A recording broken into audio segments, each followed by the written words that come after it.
तो अपने अभी तक अकाउंटिंग के डेफिनेशन में accounting is an art of recording कर चुके हैं, कंप्लीटली कर चुके हैं। उसमें अपने journal entries and subsidiary books दोनों में कैसे रिकॉर्डिंग किया जाता है वैसे अपने समझ चुके हैं। We have also done the art of classifying ledgers. Okay, तो art of recording, art of classifying is over. Now we will be seeing the art of summarising. Accounting is an art of recording, classifying, summarising. यहां पे अब जो अपने start करने वाले हैं that will be about summarising. Sir what summarising? तो summarising होता है through trial balance. What is trial balance? Trial balance it is a summary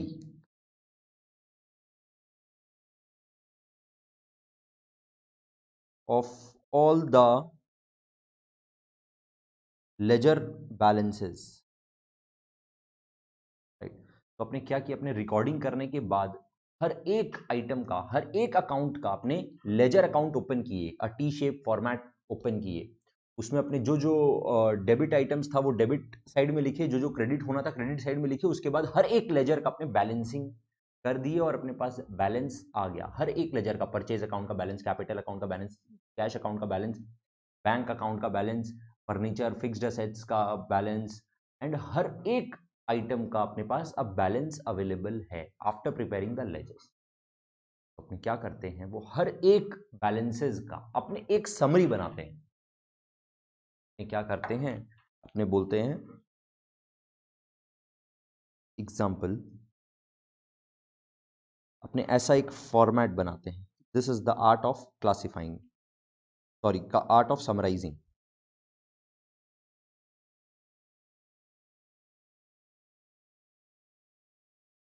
अपने इसमें हेडिंग देते हैं trial balance as on, please be careful, as on. Trial balance बनता है as on a particular date, as at a particular date, right. मतलब आज के दिन 31 मार्च 2020 को क्या बैलेंसेस है, 31 मार्च 21 को क्या बैलेंसेस है, 30 सितंबर 2021 को क्या बैलेंसेस है। बिकॉज बैलेंस तो डे टू डे में चेंज हो जाएगा। एक दिन और अगर प्लस कर दो तो वो एक दिन में जो ट्रांजेक्शन आ चुका उसका भी इफेक्ट अपने को दिखाना पड़ेगा, उसका भी जर्नल एंट्री रिकॉर्ड होगा, उसका भी लेजर पोस्टिंग होगा, लेजर का बैलेंसेस चेंज हो जाएगा एक दिन भी चेंज हो जाने से। इसीलिए trial balance is prepared as on a particular date. यहां पे अपने लिखते हैं पर्टिकुलर्स, यहां पे डेबिट अमाउंट और यहां पे क्रेडिट अमाउंट। तब जितना भी लेजर्स प्रिपेयर किए, capital account, cash account, bank account, purchase account, sales account, purchase return account, sales return account, discount received account, discount allowed account and every other account, हर एक account का अपने यहां पर नाम लिखते हैं। अगर उसका डेबिट बैलेंस है तो डेबिट कॉलम में लिख देते हैं, अगर उसका क्रेडिट बैलेंस है तो क्रेडिट कॉलम में लिख। सर डेबिट बैलेंस है कि क्रेडिट बैलेंस है ये कैसे पता चलेगा? अरे आप जब लेजर प्रिपेयर किए उसमें अगर डेबिट साइड ज्यादा था तो आप क्रेडिट साइड में लिख दिए बाई बैलेंस कैरिड डाउन। से फॉर एग्जांपल आप जब कैश अकाउंट बनाए तो कैश अकाउंट में डेबिट साइड का टोटल ज्यादा था, तो आप क्रेडिट साइड में मैच कराने के लिए क्या लिख दिए, by balance carried down. That means it is a debit balance. Ledger में जिस साइड का टोटल ज्यादा होता है वही वाला बैलेंस होता है। तो कैश अकाउंट का डेबिट साइड हमेशा ज्यादा रहता है तो कैश का हमेशा डेबिट बैलेंस होता है। बैंक का बैलेंस नॉर्मली डेबिट साइड अगर ज्यादा है तो डेबिट बैलेंस होता है। कभी कभी बैंक ओवरड्राफ्ट का सिचुएशन होता है तो उस केस में बैंक ओवरड्राफ्ट का balance is a credit balance because it is a liability. अपने को सिंपल सा बात इतना समझना है कि सर अगर केयरफुल,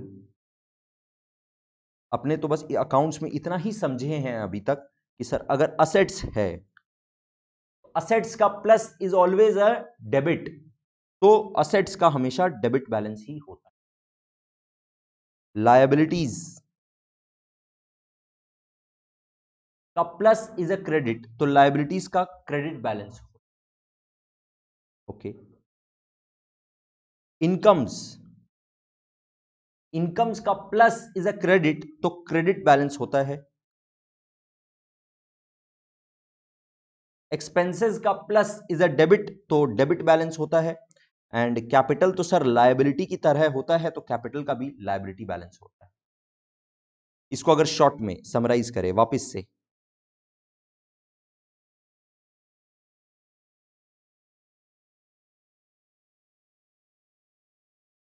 असेट्स या एक्सपेंसेस और लॉसेस, बैड डेट का अकाउंट है, डिस्काउंट अलाउड का अकाउंट है, लॉस ड्यू टू फायर का अकाउंट है, लॉस ड्यू टू थेफ्ट का अकाउंट है। ये सब जो असेट का या नुकसान का, एक्सपेंसेस का, खर्चा का अगर बैलेंस दिया हुआ लेजर बैलेंस है तो वो डेबिट बैलेंस होता है। और लायबिलिटी कैपिटल या इनकम का क्रेडिट बैलेंस होता है। फिर ये आप सारा एक एक आइटम बाय आइटम ऐसा समरी बनाते हो, और फिर इसका टोटल और इसका टोटल हमेशा मैच होता ही होता है। सर मैच होगा ही ना। आप जब भी कोई ट्रांजैक्शन रीड करते हो, तो जब जर्नल एंट्री पास करते हो तो equal amount of debit and the equal amount of credit करते हो, equal amount of debit and the equal amount of credit करते हो, और फिर उस इक्वल अमाउंट ऑफ डेबिट को ही उठा के लेजर में पुट कर देते हो, और उस क्रेडिट का अमाउंट को भी लेजर में पुट कर देते हो क्रेडिट साइड में। और फिर आप उसी से बैलेंसेस निकालते हो, डेबिट का बैलेंसेस एंड क्रेडिट का बैलेंसेस, और फिर उसी का आप समरी बना रहे हो। तो the total of the debit and the total of the credit will obviously always match, it will always match. Just second.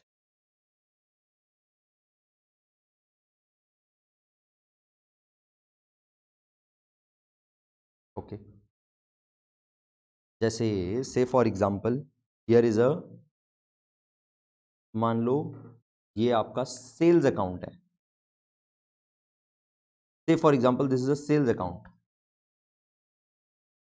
तो सेल्स अकाउंट में आपका यहाँ पे 50,000 आ रहा होगा बाई कैश, मान लो बाई कैश, फिर बाई बैंक मान लो 1 लाख आ रहा होगा, और फिर अलग अलग डेटर्स का नाम आ रहा होगा, डेटर्स का मान लो 70,000 हो रहा है, तो ये टोटल कितना हुआ 2,20,000। तो इस साइड भी बैलेंसिंग किसको बोलता है, बैलेंसिंग मतलब सर इस साइड आप 2,20,000 लिखिए, और इसको बोलिए टू बैलेंस कैरिड डाउन 2,20,000। अब ध्यान से देखो, ये 2,20,000 आप लिख तो रहे हो डेबिट साइड में, this is the debit side and this is the credit side.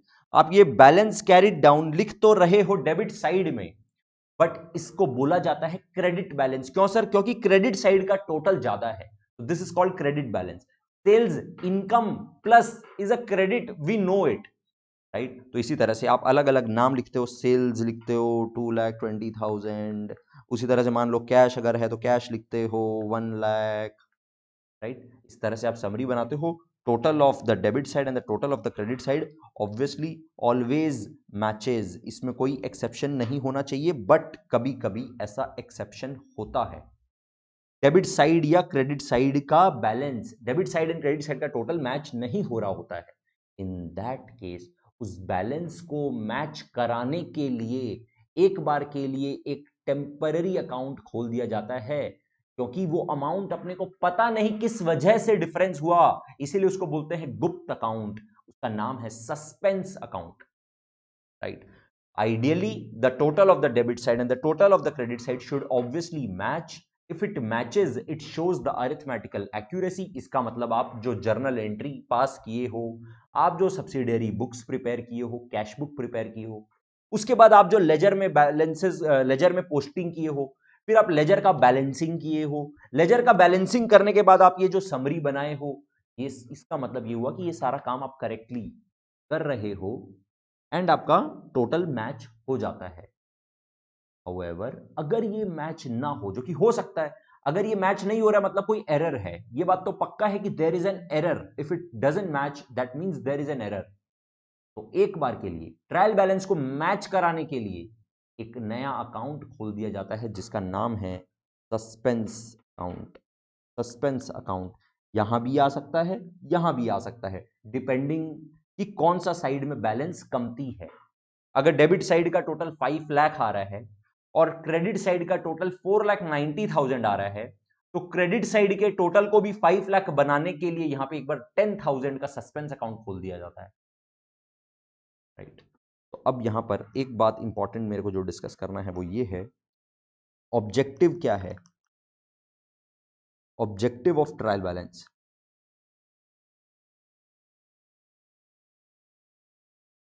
पहला, to check the arithmetical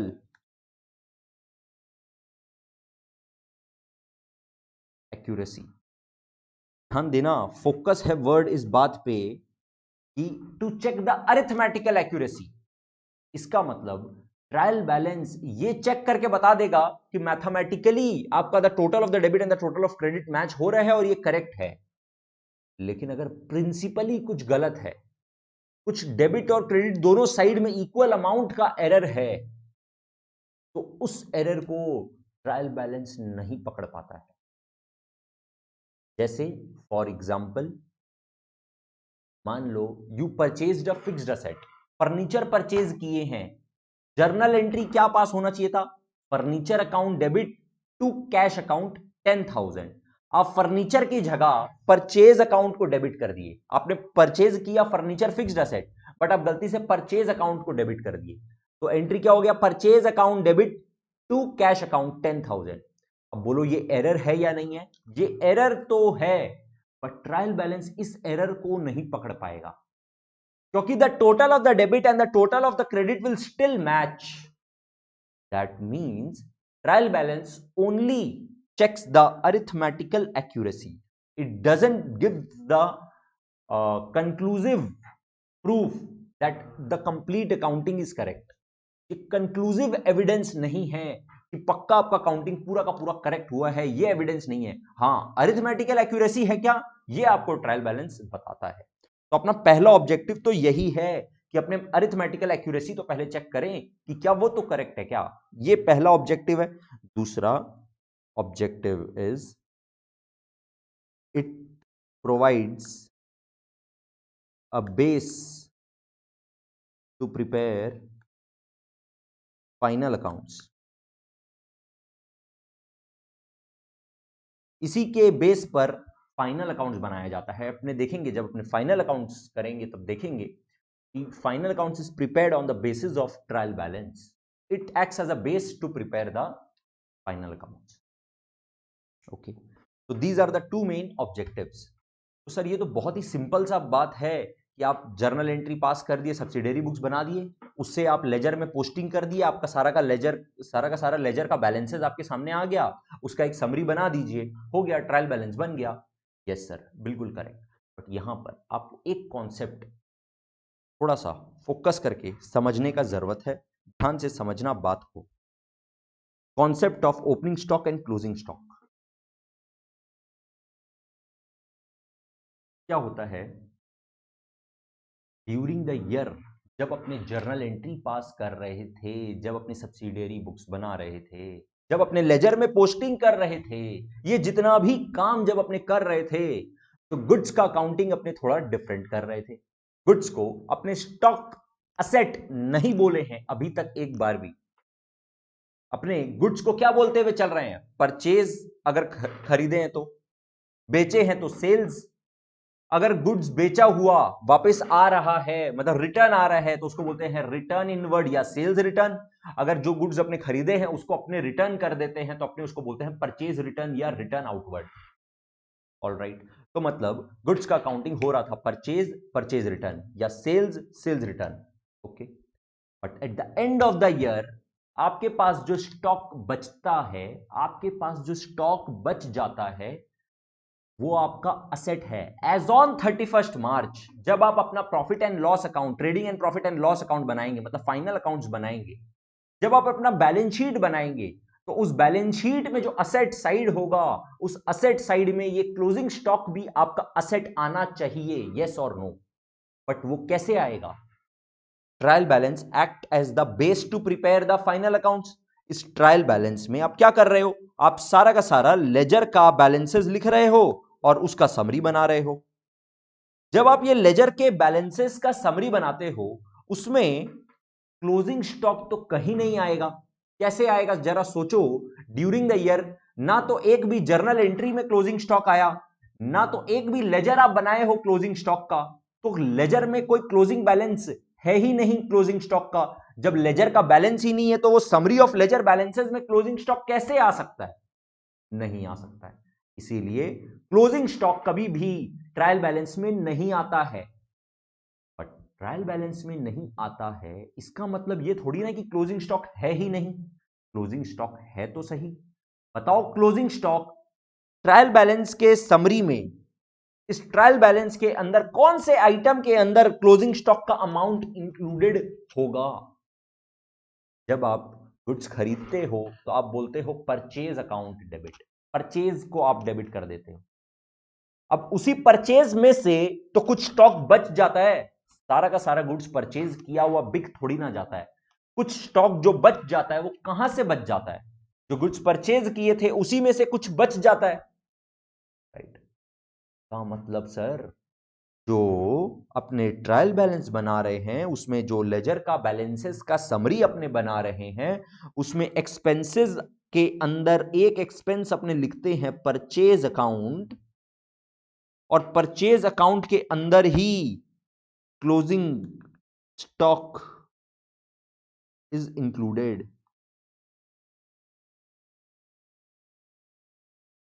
right? But जब अपने ट्रायल बैलेंस बनाते हैं तो क्लोजिंग स्टॉक को अलग से नहीं दिखाते हैं, अपने परचेजेस ही दिखाते हैं, राइट? क्योंकि परचेज लेजर जो बनाए उसमें परचेज का टोटल आ गया। अब उस परचेज किए हुए अमाउंट में ही कुछ स्टॉक का अमाउंट भी इंक्लूडेड है जो लास्ट में बच गया।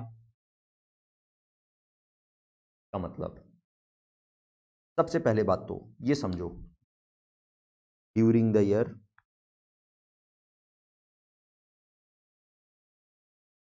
Goods purchased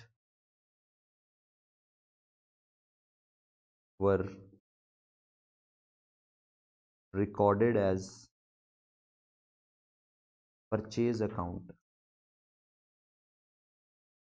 However, out of the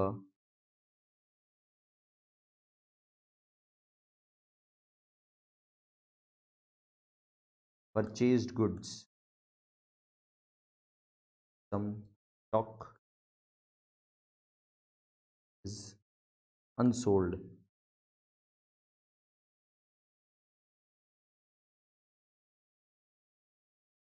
Unsold at the end of the year, called closing stock.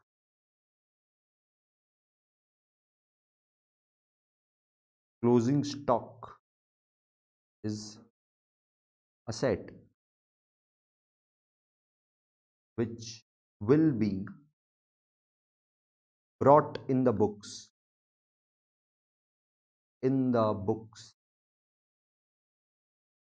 as asset when final accounts is prepared.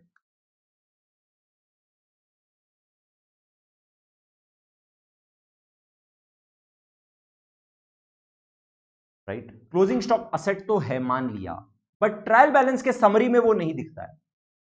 First time closing stock as an asset books में कब आता है? When final accounts is prepared. जब final accounts बनाते हैं तब first time अपने closing stock को एज एन असेट लाते हैं। लेकिन फाइनल अकाउंट्स बनता है ट्रायल बैलेंस के बाद में। इसका मतलब जिस पॉइंट पर ट्रायल बैलेंस बन रहा है उस दिन कोई क्लोजिंग स्टॉक बुक्स में आया ही नहीं। इसका मतलब ट्रायल बैलेंस में क्लोजिंग स्टॉक नहीं आना चाहिए, right? Since trial balance is prepared before final accounts, normally closing stock is not shown in trial balance.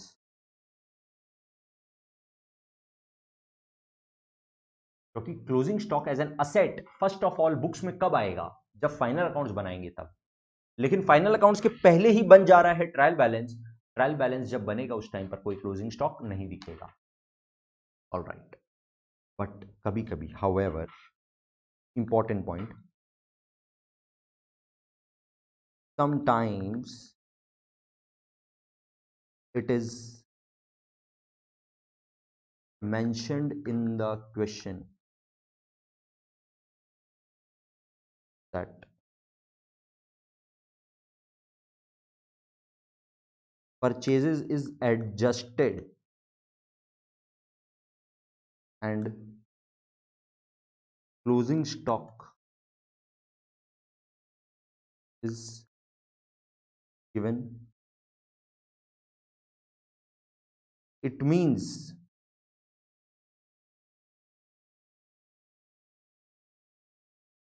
closing stock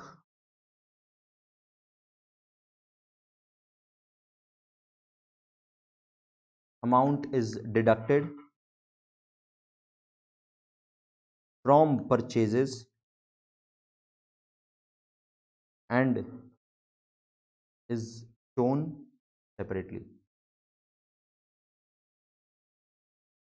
ध्यान से समझना, कभी कभी क्वेश्चन में अलग से दे देता है, क्लोजिंग स्टॉक लिखता है और फिर ब्रैकेट में लिख देता है एडजस्टेड, या फिर परचेज में बोल देगा एडजस्टेड और फिर क्लोजिंग स्टॉक का अमाउंट भी दे देगा अलग से।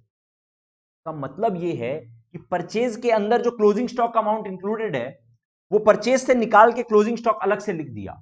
इन that case the total of the debit and the total of credit will only match if closing stock is also there in the trial balance. क्यों? क्योंकि आइडियली परचेज का जो अमाउंट है उसको माइनस कर दिया जबरदस्ती और उसका नाम दे दिया अलग से क्लोजिंग स्टॉक। तो इसका मतलब परचेज और क्लोजिंग स्टॉक का अमाउंट को टोटल मिलाएंगे तब जाके वो परचेज का एक्चुअल अमाउंट मिलेगा। तो क्वेश्चन अगर अपने को इस तरह का बात करेगा तब अपने को क्लोजिंग स्टॉक को फिर ट्रायल बैलेंस में दिखाना पड़ेगा, तभी ट्रायल बैलेंस मैच होगा, ऑब्वियस सा बात है। इन that case closing stock is shown in the trial balance.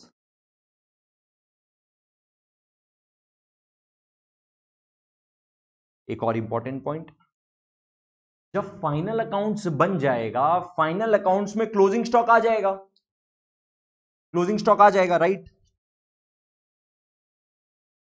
तो क्या होगा, फाइनल अकाउंट्स बनने के बाद जो क्लोजिंग स्टॉक आया वो नेक्स्ट ईयर ओपनिंग स्टॉक की तरह आएगा। नेक्स्ट ईयर वो as an asset carry forward होगा, जैसे बाकी सारा असेट कैरी फॉरवर्ड होता है, जैसे फिक्स्ड असेट कैरी फॉरवर्ड होता है, उसी तरह से जो ईयर एंड का at the end of the year जो क्लोजिंग स्टॉक बच गया वो next year as an asset carry होगा।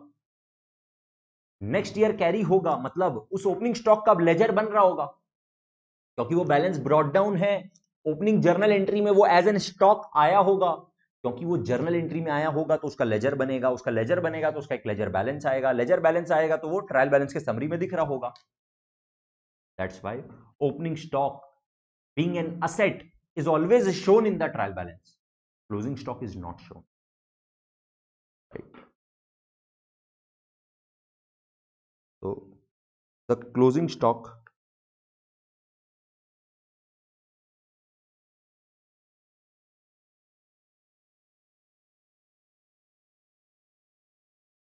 at the year end is carried forward to the next year as opening stock. Opening stock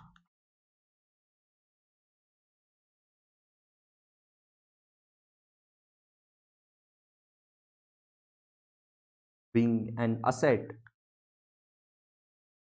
is always shown in the trial balance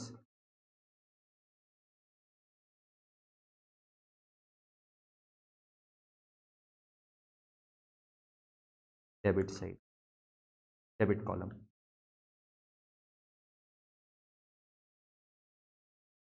right, इसका मतलब sir opening stock जो है वो क्या है, opening stock है वो जो लास्ट ईयर का क्लोजिंग था, तो इसका मतलब वो बैलेंस कैरी फॉरवर्ड हो रहा है और वो being an asset is always shown in the trial balance in the debit column.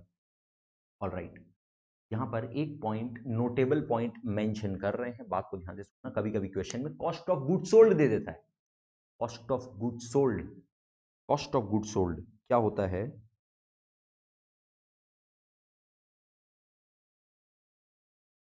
का मतलब होता है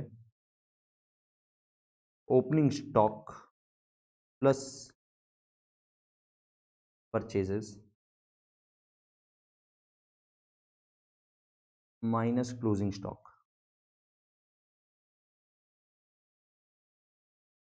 राइट, अगर आपको कॉस्ट ऑफ गुड सोल्ड दिया रहेगा, मतलब ओपनिंग स्टॉक और परचेजेस दोनों एक साथ ऑलरेडी आ चुका, अब अलग से मत लेना, लेकिन क्लोजिंग स्टॉक माइनस हो चुका, इसलिए अब क्लोजिंग स्टॉक को अलग से लिखना।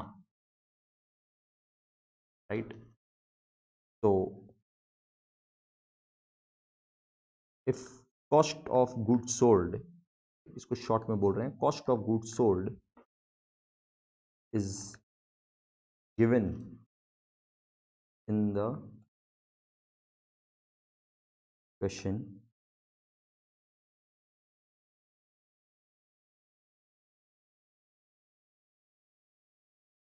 Take COGS in debit column of trial balance and also take closing stock in trial balance, obviously debit column। यहाँ पर एक पॉइंट और मेंशन करेंगे और उसके बाद अपने एक अच्छा क्वेश्चन करेंगे। ये जो ट्रायल बैलेंस आप लोग को बताएं, इसके अंदर असेट्स के अंदर, ध्यान रहे, असेट्स के अंदर ओपनिंग स्टॉक इंक्लूडेड है। राइट, ट्रायल बैलेंस में जो असेट्स है, असेट्स में ओपनिंग स्टॉक आता है, अभी अभी अपने बात कर चुके। ओपनिंग स्टॉक का मतलब सर लास्ट ईयर का जो क्लोजिंग स्टॉक था, लास्ट ईयर वो ऑलरेडी बुक्स में आ चुका, इस ईयर में वो कैरी फॉरवर्ड हो रहा है, मतलब वो ओपनिंग बैलेंस उसका ब्रॉट डाउन हुआ है। मतलब क्योंकि वो अकाउंट का जर्नल एंट्री पास हुआ, ओपनिंग जर्नल एंट्री पास हुआ, तो उसका लेजर भी बना, लेजर भी बना तो उसका बैलेंस हुआ, और वो बैलेंस हुआ है तो ट्रायल बैलेंस में यहां पर as an asset opening stock में दिख रहा है। ध्यान से जरा सोचो, इस साल का ये ओपनिंग स्टॉक आ गया, अब ड्यूरिंग द ईयर कुछ ओपनिंग स्टॉक था, कुछ और परचेजेस हुआ, वो परचेज में दिख रहा है, ठीक है, और लास्ट में फिर कुछ स्टॉक बच गया। जो स्टॉक बच गया, क्या वो जरूरी है क्या कि खाली परचेजेस से ही बचा है? हो सकता है कि जो ओपनिंग स्टॉक था उससे बच गया होगा।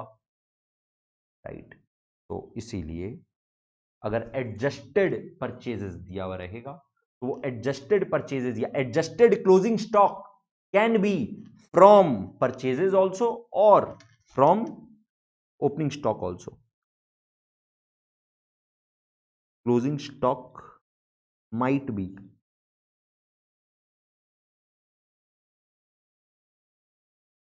included in opening stock also। इसको लेकर के आप लोग को टेंशन लेने का जरूरत नहीं है। ये वाला पॉइंट अगर आप लोग को बहुत अच्छे से क्लियर नहीं भी हुआ, डू नॉट वरी, आप लोग को बस इतना ही ध्यान रखना है, अगर आप लोग को जो बैलेंसेस दिया हुआ है, समरी ऑफ लेजर बैलेंसेस दिया हुआ है, उसमें अगर क्लोजिंग स्टॉक ब्रैकेट में एडजस्टेड दिया हुआ है तो क्लोजिंग स्टॉक को आपको ट्रायल बैलेंस में लेना है। अगर आपको कॉस्ट ऑफ गुड्स सोल्ड दिया हुआ है तो आपको ना तो ओपनिंग को लेना है ना परचेजेस को लेना है, आपको कॉस्ट ऑफ गुड्स सोल्ड को ले लेना है ट्रायल बैलेंस में, डेबिट साइड में। और क्योंकि कॉस्ट ऑफ गुड्स सोल्ड के फॉर्मूला में, ध्यान से देखो, क्योंकि कॉस्ट ऑफ गुड्स सोल्ड के फॉर्मूला में माइनस क्लोजिंग स्टॉक भी होता है, इसलिए क्लोजिंग स्टॉक को जबरदस्ती का माइनस जो किया हुआ उसको इंक्लूड करने के लिए क्लोजिंग स्टॉक को ट्रायल बैलेंस में दिखाना पड़ता है। राइट, अगर कॉस्ट ऑफ गुड्स सोल्ड दिया हुआ रहेगा तो कॉस्ट ऑफ गुड्स सोल्ड दिखाओ ट्रायल बैलेंस में, और साथ में क्लोजिंग स्टॉक भी दिखाओ। आपने एक अच्छा क्वेश्चन करते हैं, आपको बात और क्लियर हो जाएगा। चलिए, question on trial balance. From the following information draw a trial balance in the books of Shri Haridas Chaki और एज ऑन 31 मार्च 90। जैसे ही अपने को ये वाला बात बोला, अपने एक काम करते हैं, अपने ट्रायल बैलेंस का फॉर्मेट बना लेते हैं। ट्रायल बैलेंस का format is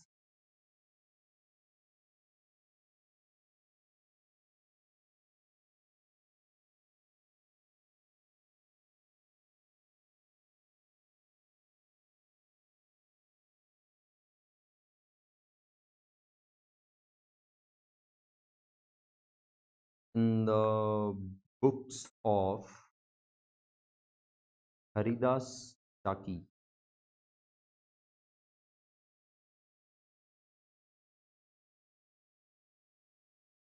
Trial balance as on 31st March 2009. Particulars, debit amount, credit amount. Question देखिए एक एक करके, जैसे जैसे आप नाम पढ़ रहे हैं उसको pick and drop in the trial balance. What is this? A capital क्या है? ये कैपिटल का मतलब, ये कैपिटल का जो लेजर बना हुआ होगा, कैपिटल के लेजर में यहां पे बाई बैंक आया होगा या बाई कैश आया होगा, 1,40,000 आया होगा, और लास्ट में ये वाला बैलेंस, क्योंकि क्रेडिट साइड का टोटल है तो इसको क्रेडिट बैलेंस बोलेंगे, और यहां पे टू बैलेंस कैरिड डाउन करके 1,40,000 लिखना पड़ा होगा। वही वाला balance next year by balance brought down होके 1,40,000 आएगा। Right, this is the format of the ledger. इस तरह से ही हर एक लेजर का बैलेंसेस अपने को दिया हुआ है। आपको पता होना चाहिए कि सर कैपिटल का क्रेडिट बैलेंस होता है, क्रेडिट बैलेंस ही होगा, तो कैपिटल रुपीज 1,40,000 अपने क्रेडिट कॉलम में लिख देंगे। कैपिटल 1,40,000। नेक्स्ट, परचेजेस 36,000, तो परचेज को अपने यहां पे लिख देंगे। परचेज क्योंकि एक्सपेंस है तो एक्सपेंस का plus is a debit balance, तो डेबिट में लिखेंगे। Right, discount allowed, discount allowed is an expense, expense का debit balance.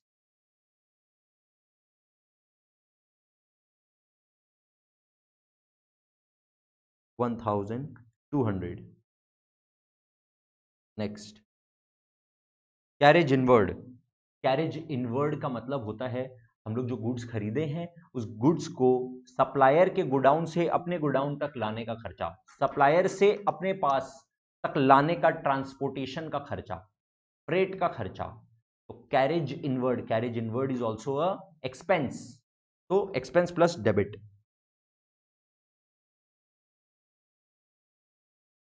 Carriage inward 8,700। Next, carriage outward. Carriage outward का अगेन फिर से ट्रांसपोर्टेशन का या फ्रेट का खर्चा ही, बट आउटवर्ड बोला मतलब गुड्स जब सेल कर रहे हैं अपने पास से कस्टमर तक गुड्स पहुंचाने का खर्चा, 2,300।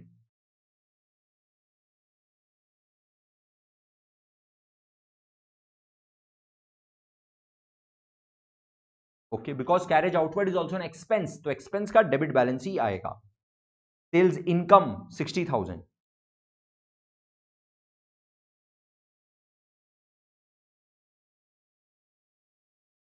Next, returns inward ₹300। Returns inward का मतलब गुड्स हम लोग को रिटर्न मिल रहा है, सेल्स रिटर्न, सेल्स का उल्टा। सेल्स का बैलेंस अगर क्रेडिट बैलेंस है तो सेल्स रिटर्न का balance is obviously debit balance, तो सेल्स रिटर्न या रिटर्न्स इनवर्ड ₹300 का डेबिट बैलेंस होगा। रिटर्न्स इनवर्ड का डेबिट बैलेंस 300। रिटर्न आउटवर्ड का मतलब परचेज रिटर्न, परचेज एक्सपेंस का डेबिट बैलेंस होता है, तो रिटर्न आउटवर्ड का क्रेडिट बैलेंस होगा। परचेज रिटर्न का क्रेडिट बैलेंस होगा, रिटर्न आउटवर्ड का credit balance 700।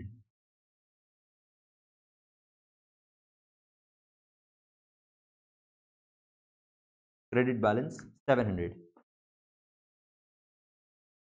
Rent and taxes ₹1,200 is an expense, expense debit.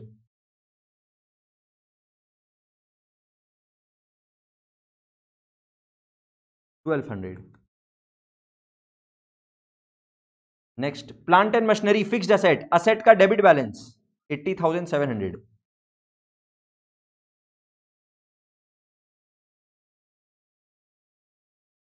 80,700। Stock on 1 April, ध्यान दो, we are preparing trial balance as on 31 March 19। अपने को जो बैलेंस दिया हुआ है स्टॉक का 1 अप्रैल 18, मतलब ओपनिंग स्टॉक। ओपनिंग स्टॉक मतलब लास्ट ईयर का ये क्लोजिंग बैलेंस रहा होगा, लास्ट ईयर का क्लोजिंग बैलेंस रहा होगा, मतलब ये करंट ईयर में कैरी फॉरवर्ड हुआ होगा एज एन असेट, तो ये एक असेट है, डेबिट बैलेंस। स्टॉक ऑन 1 अप्रैल 18।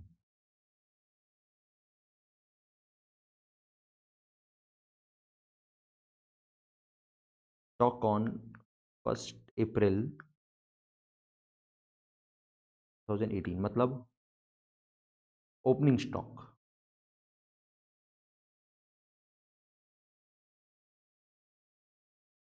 कितना है amount?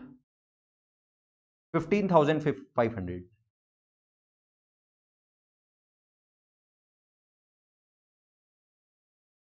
Next, sundry debtors ₹20,200। Sundry debtors मतलब कस्टमर जिन लोग से पैसा लेना बाकी है, रिसीवेबल है मतलब असेट है। Sundry debtors 20,200।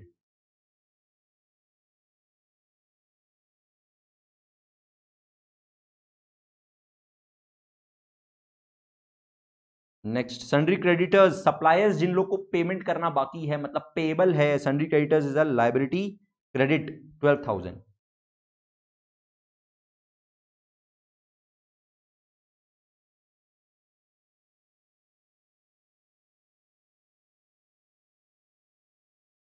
Next, investments asset, debit balance 3,600।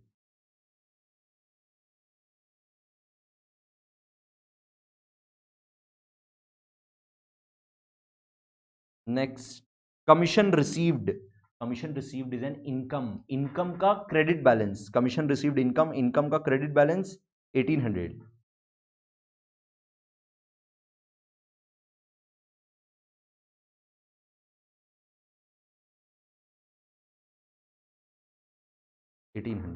Next, cash in hand asset 100।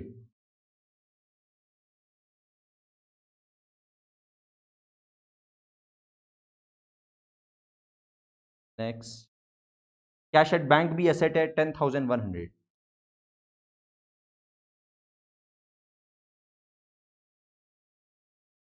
10, sorry asset है, असेट है तो 10,100। Motorcycle is a fixed asset, asset का डेबिट बैलेंस 34,600।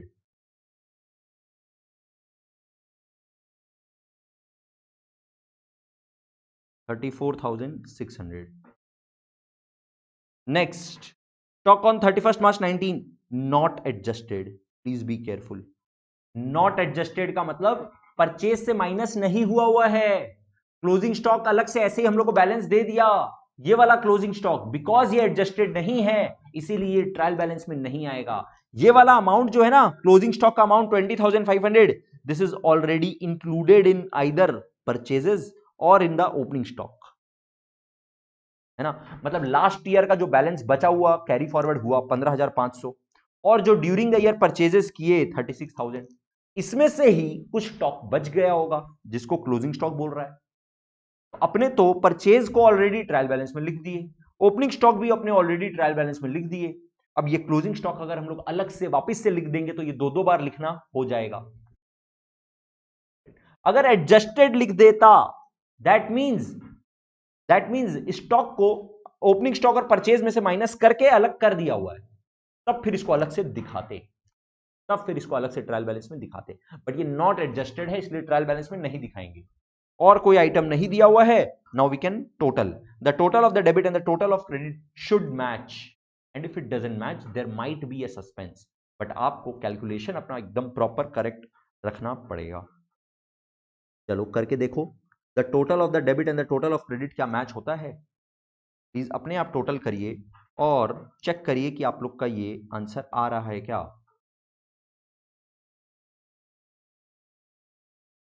2,12,000 2,14,500, 2,14,500, इस साइड का टोटल भी 2,14,500 ही आ रहा है क्या? आप लोग चेक करिए। और ये बैलेंस अगर आपका मैच हो रहा है, that means there is a arithmetical accuracy and our trial balance is complete. बस नोट लिख देना होगा, note closing stock will not be shown in the trial balance because it is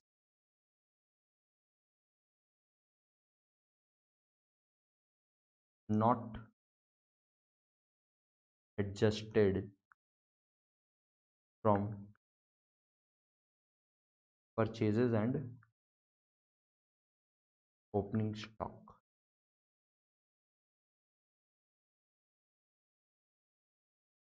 alright, इसी के साथ अपना ट्रायल बैलेंस वाला topic complete होता है। आई होप आप लोगों को ट्रायल बैलेंस का कॉन्सेप्ट एकदम क्लियर है।